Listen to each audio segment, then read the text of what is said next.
Bonjour à tous et bienvenue sur ce 18e épisode de la série pour créer un jeu en 2D facilement sur Unity. Aujourd'hui on continue ce qu'on a commencé à l'épisode précédent, à savoir le menu principal. Pour vous rafraîchir un petit peu la mémoire de ce qu'on a fait la dernière fois, on avait commencé notre interface, donc on avait placé les boutons de notre menu et on était en train de travailler sur la fenêtre des paramètres. On avait ajouté un slider pour changer le volume, donc celui-là était terminé. On avait ajouté une checkbox qui nous permet d'activer ou de désactiver le plein écran. Et on était en train de travailler sur la dernière fonctionnalité, à savoir le choix de la résolution.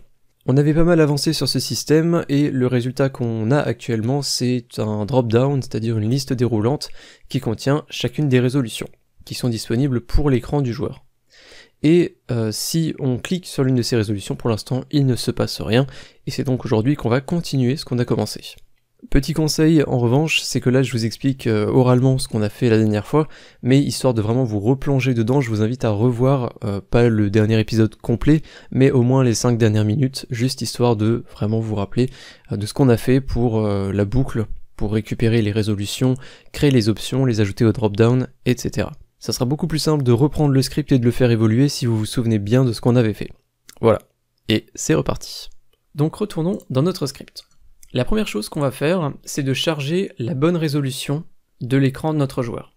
Simplement parce que si le joueur il lance le jeu avec un écran 1920 par 1080, et que par défaut on lui charge 720 par 400, bah le joueur il va dire je suis obligé d'aller dans les settings, je suis obligé de changer moi-même ma résolution, etc.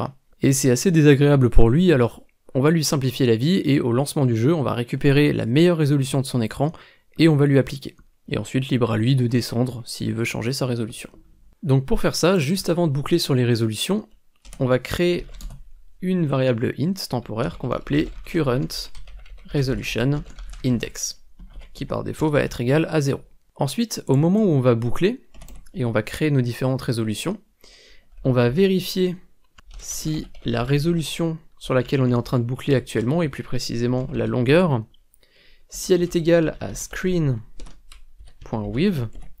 c'est-à-dire que si la longueur de la résolution sur laquelle on est en train de boucler est égale à la longueur de notre écran, ça veut dire que c'est notre résolution, c'est la résolution du joueur, et donc on va directement l'activer.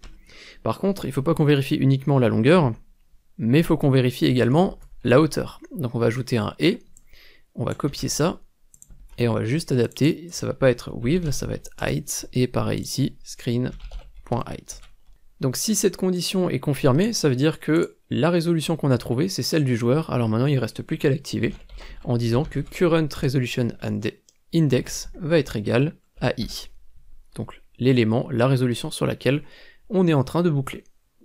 Du coup, il ne nous reste plus qu'à, après avoir bouclé et ajouté les différentes options, on va accéder à notre slider, à notre drop-down, pardon, et la valeur qu'on va lui attribuer, ça va être current resolution index. Et donc après avoir attribué la bonne valeur à notre dropdown, on va faire un resolution dropdown.refresh shown value. Cette méthode nous permet simplement de rafraîchir l'élément qui est actuellement sélectionné. Parce que là, via le script, on va attribuer une nouvelle valeur au dropdown, on va dire que la valeur active, ça va être la résolution de notre joueur. Par contre, si on ne fait pas cette dernière ligne, eh bien ce qui est affiché ici par défaut ne va pas bien se mettre à jour, et on aura la mauvaise valeur affichée. Et donc on aura un décalage entre ce qui est affiché et ce qui est actif, et ça pose vraiment problème. Donc d'où le refresh. Du coup, je vais aller dans l'onglet Game, et ici vous voyez que je suis chez moi en Free Aspect, c'est-à-dire que ma fenêtre Game, elle va s'adapter peu importe la taille que je lui offre. Donc que ce soit vraiment tout petit ou quelque chose de grand, l'écran va s'adapter. Pour pouvoir tester la résolution, je vais cliquer sur Free Aspect. Je vous propose de cliquer sur le plus que vous avez ici. Et vous pouvez, alors le label vous n'avez pas besoin de le mettre, vous pouvez laisser en Fixed Resolution, et je vous propose de mettre 1920 par 1080. Je pense que c'est l'écran que quasiment tout le monde utilise. Si vous n'utilisez pas cette résolution, il n'y a pas de problème, faites quand même 1920 par 1080, faites OK, et vous pouvez l'activer. Donc là vous voyez que chez moi maintenant j'ai des bords qui sont pas remplis parce que le ratio qui a été donné c'est 1920 par 1080. Et du coup si j'appuie sur play, eh bien vous devriez voir ici dans résolution que 1920 par 1080 a bien été sélectionné automatiquement. Comme vous pouvez le voir ici dans la liste, on a aussi une petite checkbox ici.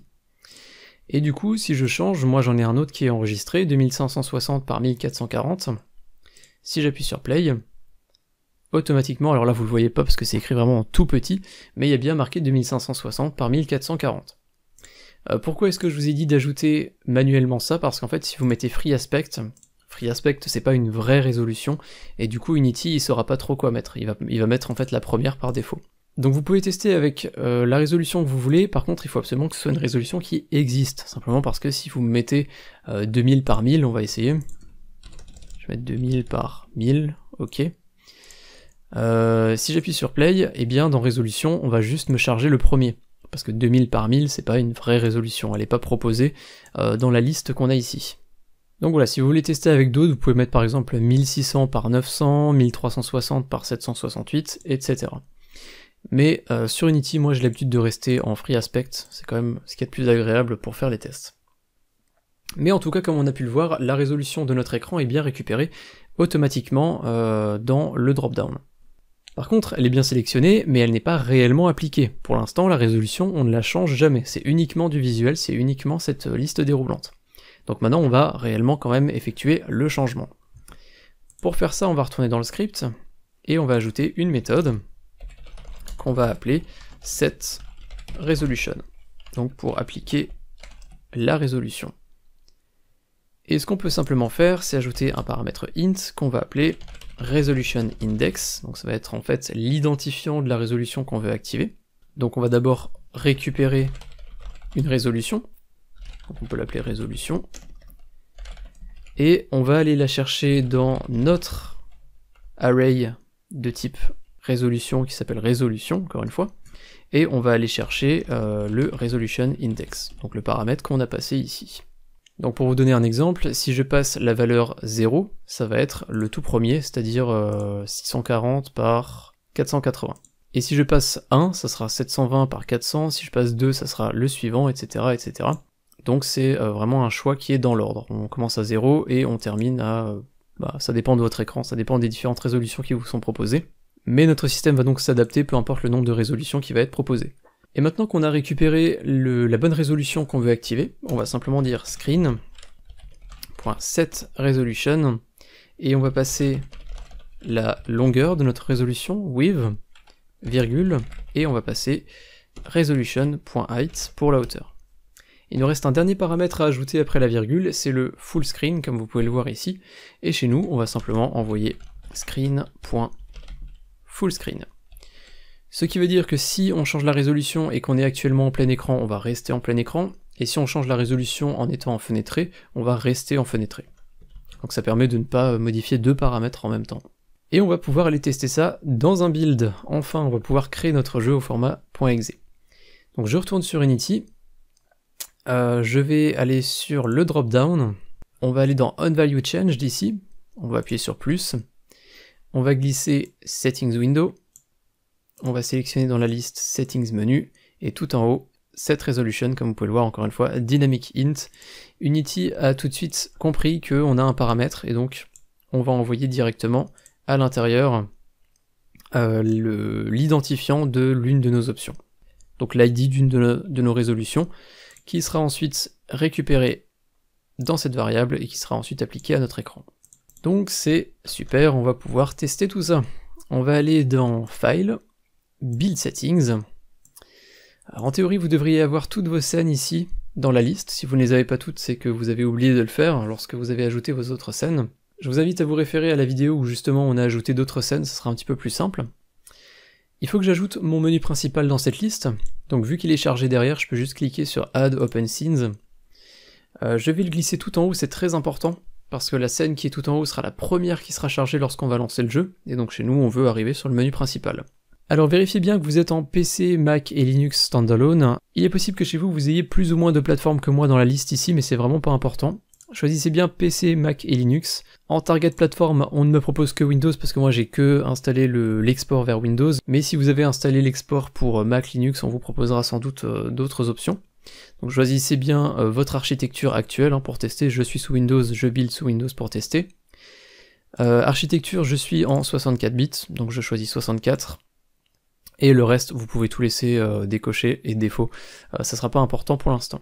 On va ensuite pouvoir cliquer sur Build. Windows va nous ouvrir, ou enfin votre OS en général va vous ouvrir une fenêtre pour vous demander où est-ce que vous voulez faire le build.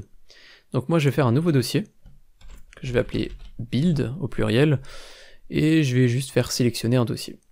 Et automatiquement Unity va commencer la compilation de notre jeu, il va créer notre jeu en fait vraiment dans un format exécutable. Unity m'a automatiquement ouvert un dossier avec mes différents éléments à l'intérieur, donc mes différents éléments de build. Je précise que tous ces éléments sont très importants. On va lancer le jeu en double-cliquant sur .exe, mais si vous voulez envoyer votre jeu à quelqu'un, il faut lui envoyer tout le dossier, et pas juste le .exe, sinon ça fonctionnera pas. Donc allons-y, on va tester notre jeu, je vais double-cliquer sur le .exe, on va avoir Unity qui va généralement se lancer en plein écran, et vous pouvez voir qu'automatiquement ma résolution a bien été sélectionnée, j'ai bien le 2560 par 1440. Alors vous remarquez un bug qui est plutôt embêtant, c'est qu'on a des résolutions qui se sont dupliquées.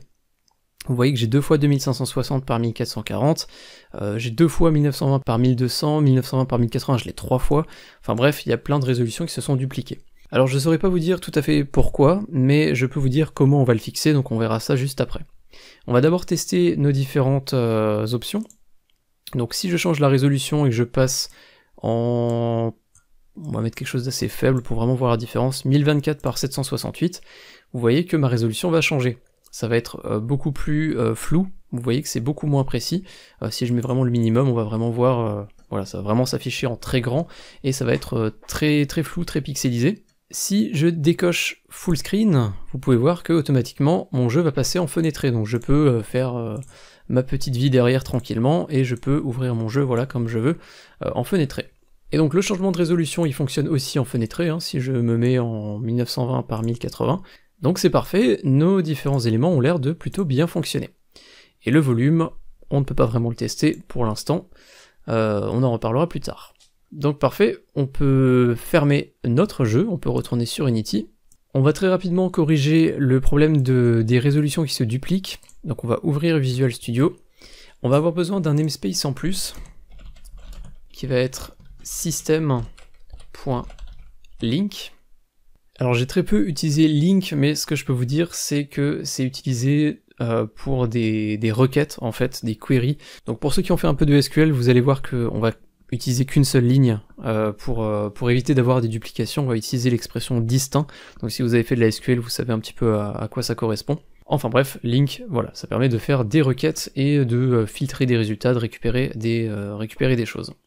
C'est encore une fois très vulgarisé, alors s'il y a des pros de Link qui ont envie d'expliquer avec des mots simples, la section des commentaires est tout à vous. Voilà.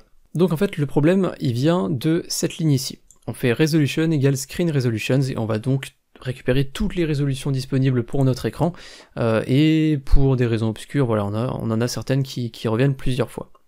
Donc plutôt que de faire screen.resolution, on va ajouter une autre ligne, que je vais copier-coller parce qu'elle va vraiment pas être marrante à écrire. Voilà, je vous avais prévenu. Donc je vous invite à faire pause pour vraiment bien recopier cette ligne, faites bien attention, il y a des accolades, il y a des parenthèses.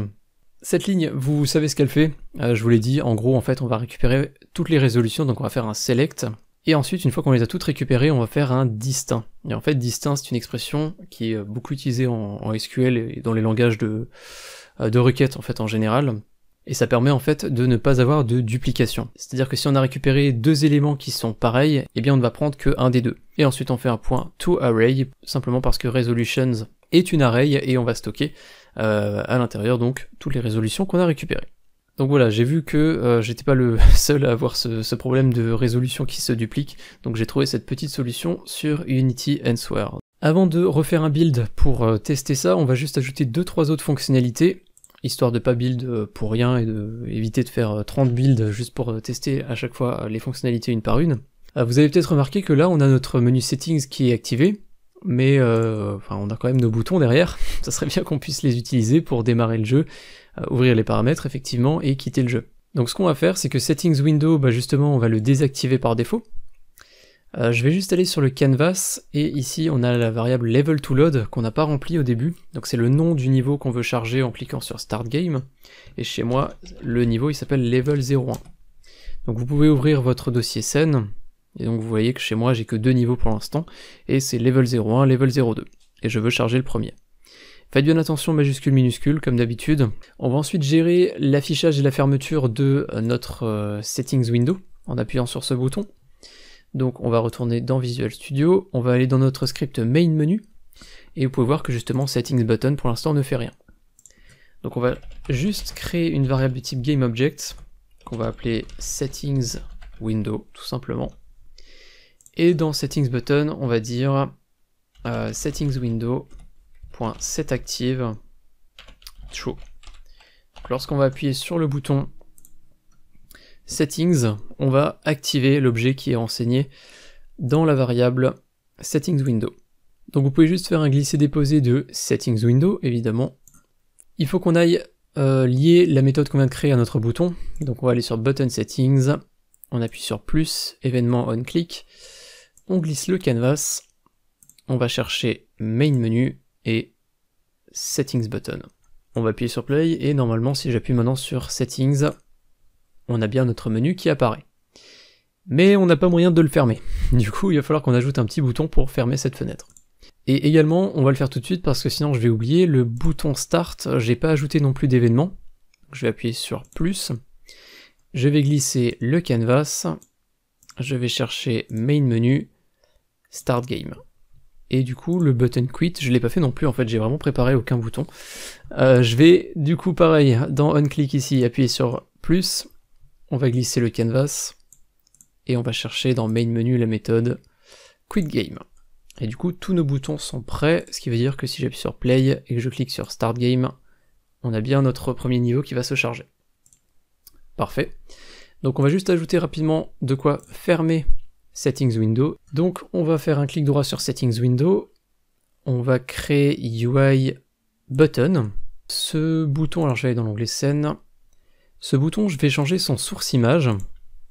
Je vais prendre le knob, qui est en fait simplement un cercle de 40 pixels par 40 pixels. Je vais changer la taille de ce bouton par 40 par 40, justement. Je vais glisser ce bouton en haut à droite de ma fenêtre. Je vais faire en sorte qu'il soit là. Je vais changer son rect transform sur top right. Du coup, ça sera voilà, un petit peu mieux pour l'accrocher. Je vais ouvrir ce bouton. Le texte à l'intérieur, je vais juste mettre un X à la place. Ce qui va en fait nous donner un effet de bouton pour qu'on puisse fermer cette fenêtre. Alors, on peut éventuellement augmenter un petit peu la taille du X, même le mettre en rouge pour montrer qu'on va bien fermer la fenêtre. Donc là c'est vraiment à vous de voir, hein. Je fais un design volontairement très simple. Et du coup on va aller dans notre script main menu et on va créer en fait la fonction inverse de ce qu'on a ici.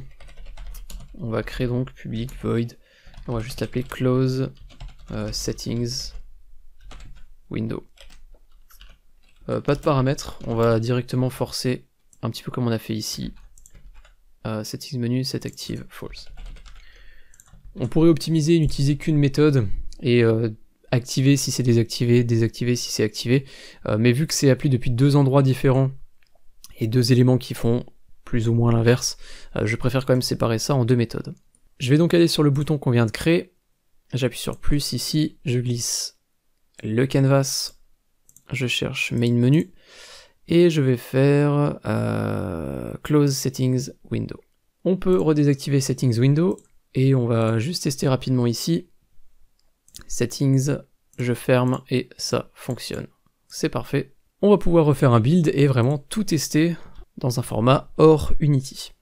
Alors vous pouvez faire CTRL B je crois, ce qui va faire un build and run, voilà c'est le raccourci sous Windows, ça va directement vous faire un build et vous lancer le jeu derrière. Donc là, Unity a gardé ma résolution d'avant, donc je crois que j'avais mis vraiment la plus petite, je vais juste mettre ça en fond, ça sera un peu mieux. Je vais tester le changement de résolution, alors déjà vous pouvez voir qu'on n'a plus de doublons, toutes les résolutions ne sont affichées qu'une seule fois. On peut activer et désactiver le full screen, alors là vous avez vu que ça n'a pas fonctionné par défaut, parce que j'avais le full screen qui était coché, alors que j'étais en fenêtré. Simplement parce que la dernière fois que j'ai lancé le jeu, enfin au moment où j'ai fermé le jeu, j'étais en fenêtré. Du coup Unity m'a gardé le fenêtré, mais par défaut la coche elle est en full screen. On peut très rapidement corriger ça dans un petit instant. On va juste tester le start game. Également ce qu'on n'a pas ajouté, si je me fais éliminer par un ennemi, eh bien il se passe rien si je clique sur main menu, donc on va encore faire ça très rapidement. Et du coup, je vais juste relancer le jeu. Et on va tester le bouton Quick Game qui ferme bien la fenêtre. Donc ça fonctionne parfaitement bien. On va très vite corriger ce petit problème avec la coche.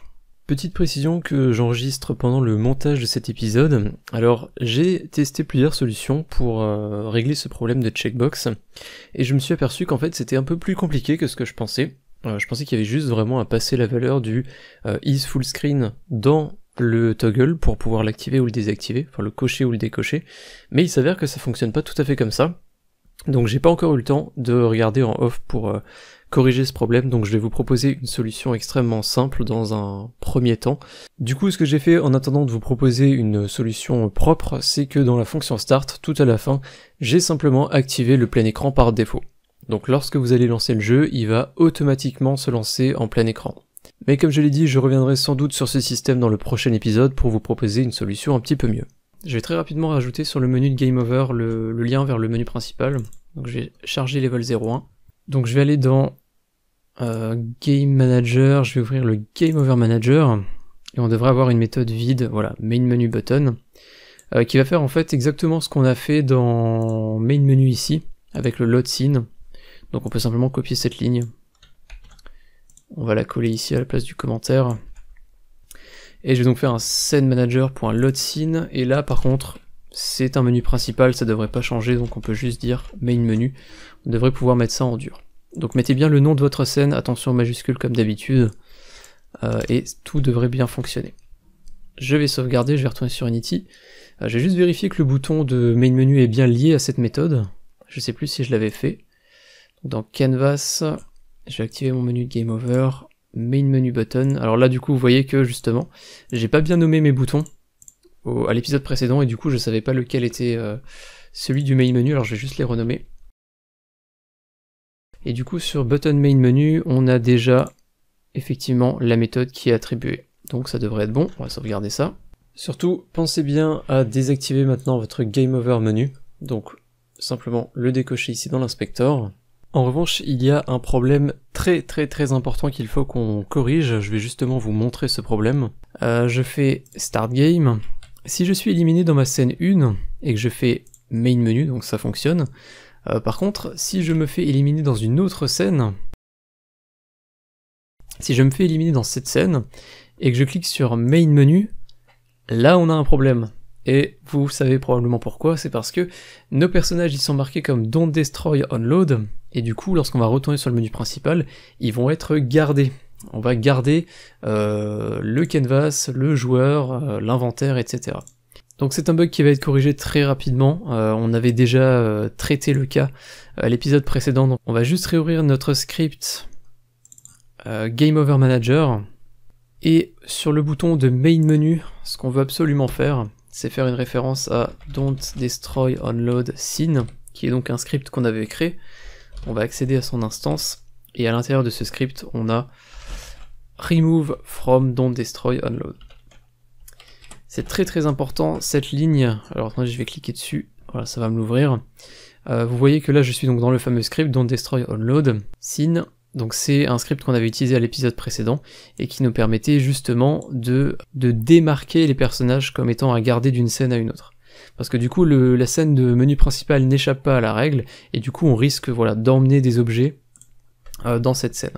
Du coup ce que j'ai simplement fait avec cette ligne, c'est qu'on fait en sorte que les objets ne soient pas gardés lorsqu'on clique sur le bouton Main Menu depuis notre système de Game Over. Donc on va juste aller tester. Je vais aller dans l'autre scène. Je vais me faire éliminer, j'appuie sur Main Menu, et vous pouvez voir que tout va bien. On retourne bien sur notre menu tristement vide et sombre, mais au moins ça fonctionne, on n'a pas les personnages et autres objets qui sont gardés. Et on arrive réellement à la fin de cette vidéo. J'espère qu'elle vous a plu. Si vous appréciez la série et que vous avez la possibilité et l'envie de me soutenir financièrement, vous pouvez le faire via Tipeee ou Utip à travers des dons. Ce sont ces dons qui permettent simplement à la chaîne de continuer de produire du contenu et de vous proposer toutes ces vidéos gratuitement. Un grand remerciement justement à tous les tipeurs du mois dernier qui sont affichés à droite de l'écran, et un remerciement spécial à Frédéric, lui, Cheyenne Éphémère, Game World Studio, Schizocell, Aurélien, Tenno et Spyprog. Et je vous dis à très bientôt pour le prochain épisode où on parlera donc du menu pause Et ensuite on fera littéralement une pause au niveau des UI pour s'intéresser un petit peu à autre chose, et sans doute au son. Donc on ajoutera de la musique et des sons aux différents éléments de notre monde. En attendant, je vous dis à très bientôt, salut!